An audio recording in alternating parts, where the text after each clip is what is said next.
So the key is not to preach about how the key is not to stop the storms from coming. It is to get to know the keys on how to navigate the storms.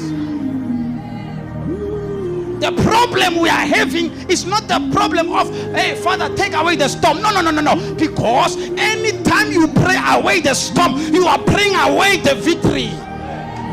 Isaiah chapter 59 said, when the enemy comes in like a flood, the Spirit of the Lord shall lift up the standard. Which standard? Your standard.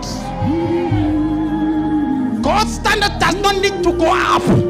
God has already reached it. The standard that which is being lifted is your standard.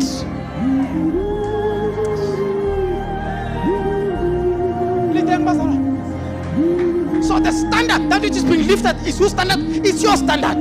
So if you are allergic to problems, you are allergic to the lifting up of the standard. The more you say, Father, no, take away this problem, you are simply saying, Father, don't lift up my standard. Because for every problem there is a progress. For every mess there is a message. For every disappointment there is an appointment. I declare today that may God lift you up. Those who have been disappointed, may they be the appointment.